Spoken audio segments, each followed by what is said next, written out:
Sanibonani guys, igama ngiqabile ngiphathela amazwi lami homecoming angomhla ka-4 February. Namhlanje-ke uZethumani waqunga isibindi wahambisa iletha yokuresigna le kudokotela uMaseko esho kahle ukuthi uyaphuma uyaphela kwaNdongazi yaduma ubuyela le ukhambeni. Lapho-ke guys ukhambeni ushiye kunyomfekile ngoba uma wakhe washo kahle ukuthi ungaphindi ubhade emzini wami ngoba phela wena uyintombazane ekhohlakele ekwazi ukuthi-ke ihliphize umndeni wabantu abashadile ilale nendoda eshadile. Angikaze ngazala ingane ekhohlakele kangaka, hamba useyona ingane yami usufile la kumina. Kanti-ke okuwe sinakho konke ukuthi-ke uSifiso nonkosikazi wakhe-ke uMankwanyane kwase sekuxabene ubende phakathi kwabo bobabili njengoba phela wayesetholile uMankwanyane ukuthi-ke uSifiso uyamchithela noZethu. Yo guys, ukuhamba kwaZethu laphaya okhambeni kwashayisa umoya abantu abaningi. Manje-ke njengoba sebuyela back okhambeni sengathi kusazoqala phansi-ke manje kushunqa uthuli. Akupheli-ke lapho, uShobane ufikile ndiza laphaya endlini kaZethu ezombuza ukuthi kungani manje ehamba, yindaba eresigna ukuba isejoni, ingenxa yokuthi umbambile yini ukuthi yena abe nomngane wakho Lerato basathandana na.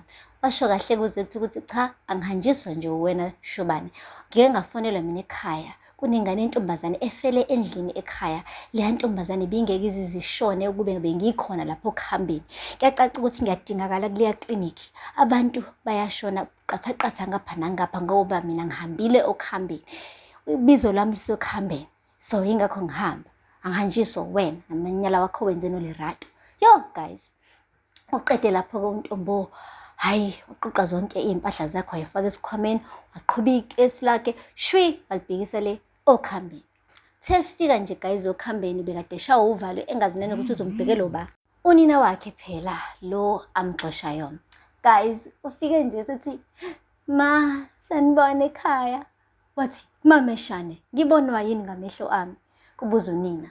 Wathi ma sengibuyile ekhaya. Wathi ubuye kuliphi ikhaya? Angikufuni la wena. Abona wena khohlakele kabi, awusiyona nhlobo ingane yami wena. Wathi hayibo ma ngiyindodakazi yakho. Wathi yazi wena ufana noba? Ufana noDilila.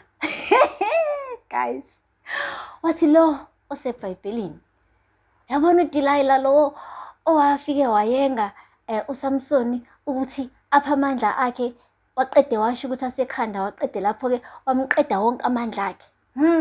Uyena-ke wena uDilila futhi kahle kahle ufana no-Eva, uhamba uphisana ngaso sonke isithelo sakho ngapha nangapha nangapha. Awuyona indodakazi yami wena. Wathi ma angisiyena uDilila futhi mina ngisiyena u-Eva, ngiyindodakazi yakho. Wathi yeyi yami indodakazi bingeke izisuke iyolala nendoda eshadile soze. Ngakho-ke ngithi-ke phuma uphele la emzini wami, uhambe uye kulabantu abakufundise wonke lamanyala owenzile la wena. Hayi Zethu guys, lapho esethi khona-ke manje uye kuthuleni uye ushabeni, ayi wafika-ke hayi impela ulwandle lisagcwele kunina, akakakhohlwa ukuthi wahamba laphaya enzeni. Guys akupheli-ke lapho, abantanyana-ke laba abancane bake bacosha uwallet kaMetron guys oyogcwele imali. Bayidla imali bayiqhoboza bayiqeda baze bangenela ngisho ekhadini guys, ukuthi iphini-ke bayitholaphi nama ngazi, kodwa 10,000 waphela wonke ekhadini lika Metron waqamba amanga-ke guys, wathi usola omunye wabasebenzi bakhe laphaya. Uphindile-ke guys, uzamile bandla ukuphika, kodwa-ke bekusolisa kakhulu ngoba umane naye waseva imali, oqeda wathenga iwashi kanye nangesikhathi lawa uMetron elahlekelwe imali yakhe. Shuthi-ke labantwanyana-ke bamane bayisola-ke njengoba phela indodana yakhe uphindile iyazi ukuthi le mali yadliwa yibona. Washo kumntwana ukuthi angeke azavuma uma wakhe ukuthi alahlekelwe umsebenzi wakhe ngoba bese suspendiwe ngisho emsebenzini, waze kwafakwa ngisho icase kwavulela icala emaphoyiseni. Washo ukuthi uma wakhe ngeke avuma ukuthi ashawe ngecala ngalazi, uzohamba yena umtshela uMetron ukuthi ibona abadla imali. Lapho-ke bathe basayidingida le ndaba-ke kwasekwezwa ubaba kaZethu-ke umane wahamba wayakuyena uMetron wamtshela lonke iqiniso ukuthi hayibo imali intshontshwa abantwana, nakhona hayi ukuthi bayintshontshile, bathola nje isikhwama phansi basicosha base badla imali, bangatshela abantu abadala ukuthi bathole ngesikhwama. Hayi-ke guys-ke siyamazi sonke-ke uMetron unehaba. Umane wathi uthini kumina Hlongwane? Uthi umdlwane wakho uhambile wayodla imali yami. Yeyi yabona lo mntwana wakho ngifuna ukumfundisa isifundo. Uthatha isibindi sokuthi acoshe u-wallet.